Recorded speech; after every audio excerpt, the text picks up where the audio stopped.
Ate,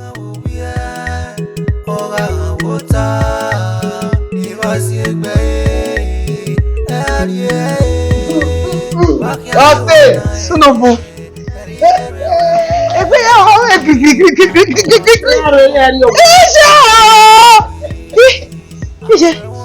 Love this story. Oh, honey, who's done?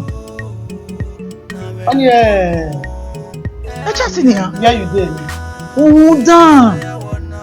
My, you sure it's all your school here now? Are you school graduates? Can you pay them? Wow. And who is now? Sunobu. Oh, honey, you say, na takere na. Oh, where you get that? Oh, where? You say it's a pussy cutter. Man, I said, Mommy, don't go again. oh, where? You was so. Well, put me for I work back home. Well, I don't want to go. And went to young girl, what way? Gay, Mammy. Oh, this second, I book my.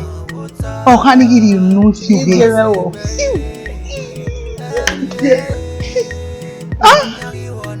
Sunobu, you make it work here. My born a day. Na takere na. So, eh? So you want to ruin my life? Oh, at this age, who be money? Okay, boy, somewhere. Yeah, money ne kono eh. Eh? Come on, calm down. No. Come on, calm down. Eh? Where we raise school? At this age, you make up no money. Eh? Okay, easy me I wanna now. Why we not feeling? Eh? Gay. Emi ni wa ewo gwale nonya e mo nya ko. Oh, sir. Period. You know what here phone? Me take 20,000 me wa pay. Here what zero away what we buy. Agba, 200,000 na wa. Sunobu. 200,000 ya e. Na kana ogu we gbo na le kita loro. Me care. Me ma me care. Imo ni see you wait e bu na agbe. Okani na ona one way. Ona ari over. Isa go no look. Oh, the case was there. Oh, the power. Wait a minute. I'm not time away. I say, mommy, do. Wait, what by? You were here, my dear. What? What nonsense? Eh? Okay. Who were you then? Ni ago ego. Oh, say so shouting. Don't tell me to stop shouting. What kind of nonsense is that? Say where they want now? I go move where? Who are me? Who do asama nonsense now? Eh? Who na women na? Get what the better man. Forget to him. He go big. What nonsense? Walking. No, what not? Yeah, na small girlfriend. Oh, see, I have a small boyfriend, a girlfriend. Mama, we are baba ni. Here we are babu we. Small girls we are Oni okpa wo yan gwa pakara. Oni ha we. Set it along. Me aba mi gwa la market square waro okpa mi me we. Mama, what do you do? Ina we mama mu wa bi ko kana. Ina we tije na ya. Iye ni na ya pegbe. Ye ka na ya depo ya deto. Ni agwa de mi na abio ye gbe an. Oh, we are. Oni ha wo. Oni ha wo. Oh, nonsense. What kind of nonsense is that? Me okpa.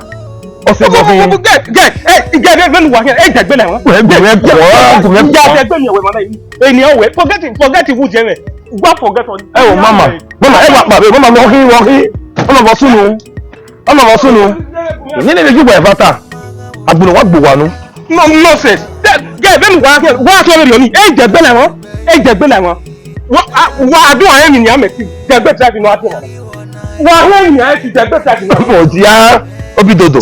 We are so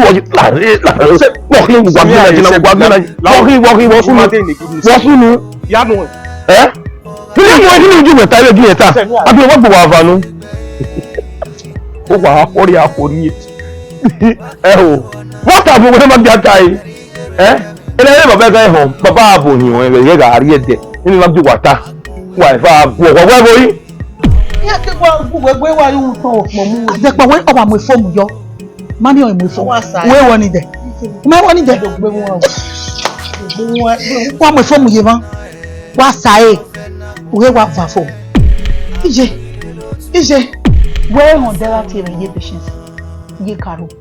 Ije anybody. Where on the life of no kill one. Eh? Ofa. Even more. Even more. Donc c'est le nourri, c'est le boulot. Et sister Zegbe no. Bizet bono. Mr. Zegbe aussi ouais. Omaga wo bia, oga